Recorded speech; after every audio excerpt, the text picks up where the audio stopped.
go out to Elliot keeping this true quietly. Another one by Mr. Holloway, and the third one, The Fury, by Mr. Charlie.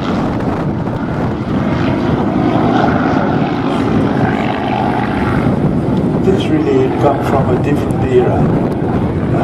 For instance, one little detail which is important. They don't have a tail wheel which can be used from the cockpit.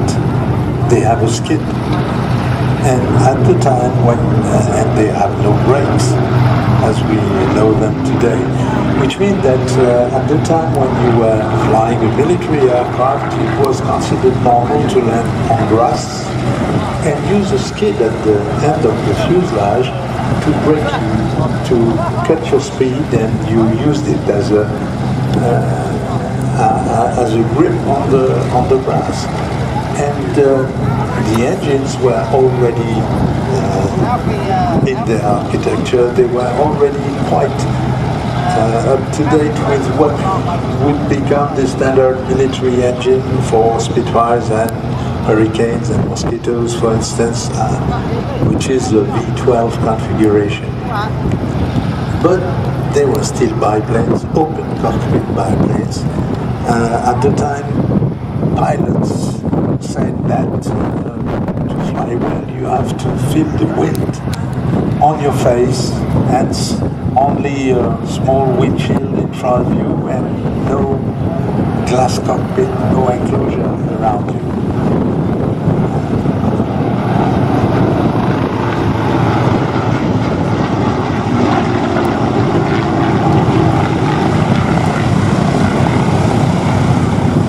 These engines were bolted to wooden propellers, fixed pitch propeller, which were two-bladed, which were very simple but at the same time very refined in terms of their design, because you wanted to have a propeller able to provide enough traction to be able to take off in a short field, because at the time airfields were mostly small places, and these propellers were not adjustable in that they were fixed pitch, and so it was something in between World War I and World War II.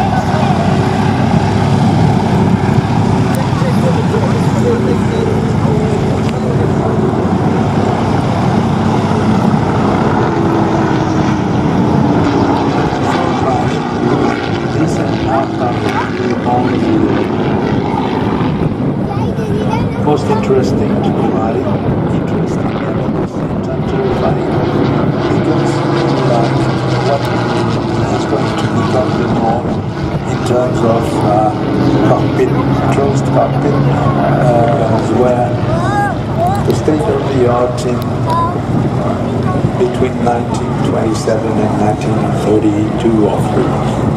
And it was a time where the Royal Air Force was dubbed at the time the best aircraft.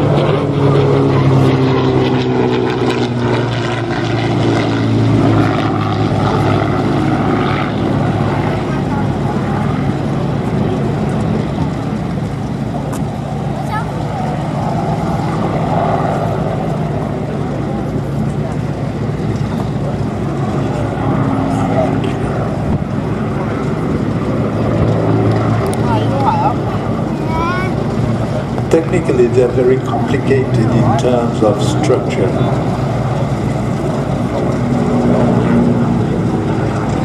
They're cathedrals, wooden cathedrals.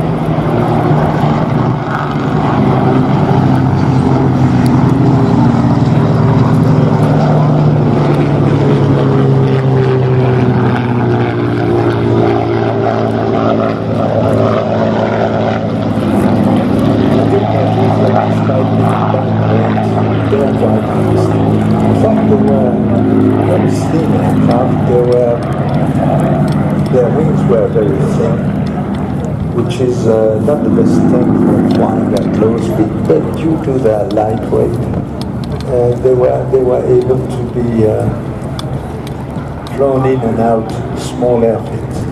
At the same time, they have this big engine in the nose, driving a huge propeller.